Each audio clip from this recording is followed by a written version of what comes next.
Hey, c'est Skywars, on se retrouve pour une toute nouvelle vidéo dans mon studio. Et comme son nom l'indique, on va parler de comment avoir un serveur Minecraft qui marche correctement. Alors, je viens de rajouter un canapé, et comme ça au moins, je vais pouvoir m'y installer tranquillement. Alors, comme sur la chaîne, ça fait très longtemps, j'ai toujours fait des vidéos courtes. Donc forcément, quand je me mets à faire des vidéos un peu plus longues, ça va être un peu plus compliqué. Mais c'est pas grave, on va faire avec.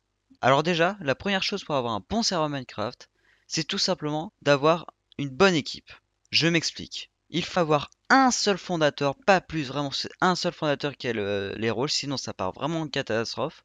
Avoir un développeur, un builder, c'est la base. Ensuite, bien entendu, il nous faut la base, la machine. Pour ceux qui débutent, pour les développements, les builds, tout ça, je vous conseille deux machines, Aternos et Server.pro. Alors, je viens de vous dire juste avant que je vous conseille, c'est faux, hein. Je vous en conseille qu'une seule. La première, c'est-à-dire Aternos, ne la prenez pas. Parce que littéralement, Aternos, alors bien sûr, il n'y a rien de... Je suis pas contre tout ça, mais ça va pas être assez performant pour ce que vous voudrez faire pour créer un serveur comme ça. C'est pas possible. Or, sur Server.pro, c'est largement mieux, tout simplement parce qu'on peut avoir. Il nous donne la machine, on fait ce qu'on veut dessus.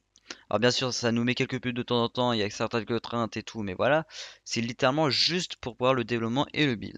Ensuite, une fois que vous avez une machine et un staff, une chose extrêmement importante, il vous faut quelque chose d'inédit dessus. Moi sur PXPlay, il y a plein de choses inédites comme tout ce qui est commandes, grades, les nouveautés qui vont arriver à la V2.5 qui sort le 1er décembre en live. Donc bien sûr, si vous avez en tête de faire tout simplement un petit PvP faction de 3 commandes qu'on voit partout, tout ça, non, ça marchera pas. De même pour un skyblock, un créatif, ou tout simplement un mini-jeu. Il vous faut vraiment un truc d'inédit. Ensuite, il y a vraiment un truc super important, une fois que vous avez fait tous les développements, les builds, tout ça, vous avez votre serveur, il est prêt. Surtout, mais surtout, ne l'ouvrez pas au public sur serveur.pro. Il vous faudra impérativement avoir un serveur payant. Je m'explique. Il vous faudra une machine professionnelle qui sera forcément payante. Je vous en conseille une. Alors rien n'est sponsorisé, je vous le dis tout de suite. C'est celle que j'utilise. Elle est juste parfaite et pas chère du tout. Je vous conseille Manstrator. Manstrator qui est un hébergeur de serveurs Minecraft. Un peu de tout. Spygod, Bukkit, Coldrun, Paper, Forge, etc.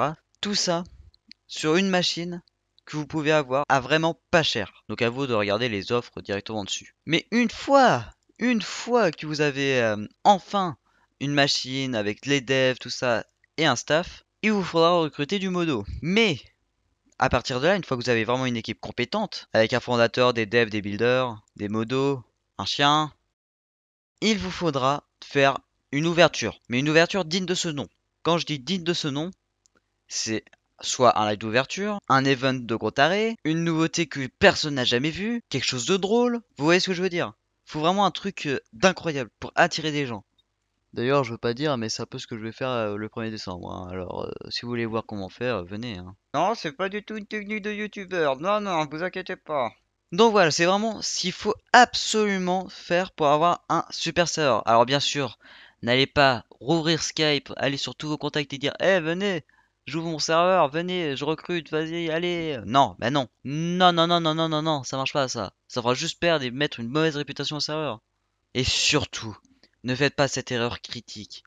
N'allez pas faire votre pub sur les lives des youtubeurs. C'est la pire chose à faire.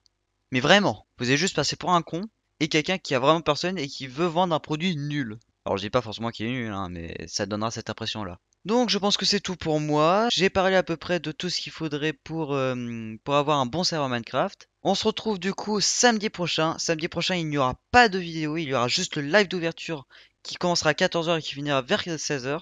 Le live d'ouverture du plus gros serveur PvP faction inédit RP. Enfin, je dis le plus gros, vous m'avez compris, hein. Donc soyez nombreux, faites venir le plus de monde possible. C'est vraiment comme ça qu'on aura le meilleur event de l'histoire, parce qu'il va y en avoir. Alors, bien entendu, je ne recrute pas de staff pour le moment. Donc n'essayez pas de venir pour me demander si vous pouvez être recruté. Là, on verra ça une fois qu'il sera ouvert.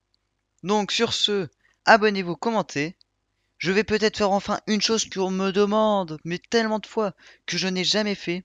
On va se faire un objectif de like. Allez. Hein, bah oui, bah oui. On va dire, hein, comme ça, voilà, voilà. On va viser. Attention, vous êtes prêts, vous êtes prêts, vous êtes prêts? 20 likes. En vrai, Mafia, je passe vraiment pour un petit youtubeur, elle a demandé juste 20 likes comme ça. Ah, ok. Bon, bref, vous m'avez compris. Sur ce, c'était Skyward. Et à la prochaine. Allez, au revoir.